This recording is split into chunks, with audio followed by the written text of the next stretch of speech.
Welcome back to another Spirit Island video. In this video, we're going to be talking about Gift of Proliferation and why I don't like Proliferating Snake. So, let's read Gift of Proliferation. It says target spirit adds presence up to one range from their existing presence. What this card does is it allows the spirit to place an additional presence a turn. So, if we have Snake here, and Snake does its turn, it places a presence from bottom track. So let's say they place a presence and it goes like this. If green is playing Gift of Proliferation on turn 1, Snake can take that card and it allows Snake to place another presence from its tracks. Now you might be saying, wow, that sounds really good because Snake is an endgame spirit. And you're not wrong. It is good. It's actually good on every spirit. Now, what we have to do is determine which spirit it's better on. And Snake has the best endgame in the entire game, right? No other spirit has 12 energy and 5 plays. Like, this is absolutely absurd. However, it takes Snake the longest to get there. So I believe it's 6, 7, 8, 9, 10, 11. It takes Snake 12 turns to get to that level. And most of the time, that is too long. Most games end, well, usually games are over around, I'm going to say 6, 7. It's likely earlier than this, but this is right when the game is like finished. Um, Most games, invaders can't come back around like turn 4 or 5 is usually when the players get too far ahead, where there's nothing the invaders can do. Now, some games you'll have bad events. You might be playing extremely high difficulty where this is incorrect, but usually for single adversaries with average luck, usually it's 4, 5, 6, 7, or when the game usually ends. Now, if you look at Snake's tracks, that means the game is going to end right around this point here. So Snake doesn't even get the benefit of having 6 energy or 4 plays, the fun part of Snake. Now you might be thinking, well, this is where Gift of Proliferation comes in handy, right? Now we're going to accelerate Snake so it can reach that. Well, let's take a look. How does that look? So if green plays Gift of Proliferation on turn 2 and turn 3, so that's usually when green plays this card. So on 2 turns, so Snake places 2 presents, Gift of Proliferation. Then turn 3 comes, Snake places a presence, Gift of Proliferation. So this is with Snake taking 2 Gifts of Proliferation at the end of turn 3. We're still several turns away. This is turn 4, this is turn 5, and this is turn 6. So as you can see, it's still, the game should be over even after taking 2 proliferations. Now what if we give Snake another proliferation? Let's show how it looks. So proliferation, turn 3, Snake grows, proliferation. Turn 4, Snake places a presence, also gets proliferated. So on turn 5, you'll finally place a presence and you'll get access to the 4 plays, but that's with Snake taking 3 of them. So I think if Snake takes every single proliferation and if green is reclaim looping the card, which I don't think green should be doing, then I think it is good to do this strat for Snake. But now we need to look at the other spirits at the board, and we're playing with a stone player and also a many minds player. So let's see how this impacts them. Okay, so it is turn 2. Green has played Gift of Proliferation. This is how Snake's tracks look. This is how stones look, and Many Minds is going to look like, well, Many Minds is super complicated. I'm going to go with top here. Okay, so now here's the Gift of Proliferation. Now if Stone takes it, Stone gets to accelerate 1 presence from top track.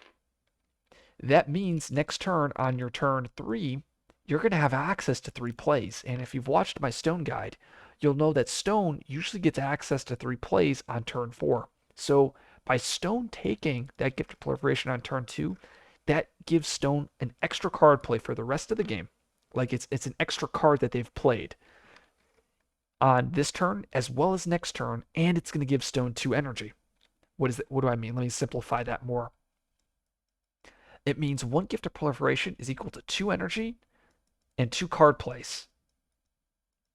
I'm just going to say cards. If Stone takes it, that's what this card is gaining the team. If Stone is going to take it. Now, if Many Minds takes it, let's say Many Minds goes from top track. Many Minds now gains access to the animal, which is going to upgrade that innate, so that's going to prevent edge case ravages from getting through, because now instead of defend 2, you're going to have that nice defend 4. In addition, Many Minds now next turn usually likes the G2 grabbing the animal, the 3 plays on bottom, but now Many Minds has access to G2ing top and double down on that major strat, gaining an extra energy a turn, which is insane. Um, and as you can see, both spirits are gaining immediate advantage from taking this Gift of Proliferation. Let's see what Snake does. So Snake gets Gift of Proliferation, grabs the fire. Now most of the time Snake is playing Absorb Essence and Aegis. And as you can see, taking Gift of Proliferation on this turn does absolutely nothing for the team on this turn. It doesn't give Snake anything. There's no immediate value. Now, next turn, if Snake does the Reclaim loop, places a presence, now you can see that one Gift of Proliferation gave Snake 1 extra damage on the right innate, or it's going to give Snake an extra energy to every spirit that that has been absorbed. So that is the value of a single Prolif for Snake. Now, eventually you'll unlock 4 plays a turn earlier, but as I've stated earlier, that just means instead of getting 4 plays on turn 8, you get it on turn 7, but the game is already over.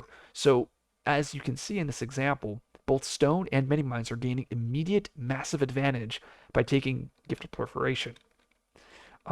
Now, these are just 2 spirits I know very well. There's a lot of other spirits that gain incredible advantage by taking Gift of Proliferation.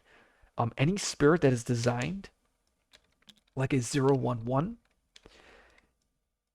is going to gain incredible advantage, and that's just because their tracks are designed for them to be growing the least, so you're going to be getting the most value out of a Gift of Prolif on these types of spirits. Shadows, for instance. Let's set that up. Let's say Shadows, presence from top track, presence from bottom track, and then they get Prolift to the 3 energies. So now, on turn 3, they can go to presence from bottom track, and they're gaining +2 energy a turn. That means they're going to get +2 energy this turn, and then likely they're going to reclaim next turn on turn 4. So 1 Prolif on Shadows is going to give the team 4 energy, which is insane. And then if Shadows commits to top track even more, it's going to give them even more energy that normally Shadows wouldn't have gotten. So, and you can go through this type of example or walk through with every spirit. I know some spirits very well, some spirits I know not as well, but basically the point I'm trying to drive home is Gift of Proliferation shouldn't be taken on Snake unless Snake is taking several proliferations. If Snake is getting the first 2 prolifs, and then maybe Snake gets another prolif from another spirit, and if you can unlock those 4 plays by turn 5, I think there's a lot of value there. If you're just giving Snake a single Prolif on turn 1, and then Green is just kind of playing its own game, but giving it out every once in a while, then I would not give the Proliferation to Snake. So hopefully this video was informative to someone that wants to know my opinion about why I don't like Proliferating Snake. It's not like you're going to lose the game by doing this, by the way. This can easily be done, or this can be done, and it's not like it's the end of the world. I just think, or I just like to play the game as, I don't like using the word optimal, but I like to maximize the advantage I get from the actions I take. And I just know that I can get more advantage by taking Prolif on a different spirit than Snake, and therefore I just don't like doing it. But like I said, it's not like you're going to lose the game. It's just there's more advantage that you're missing out on. So if you like this video, like, subscribe for more content. I'll see you guys in the next video.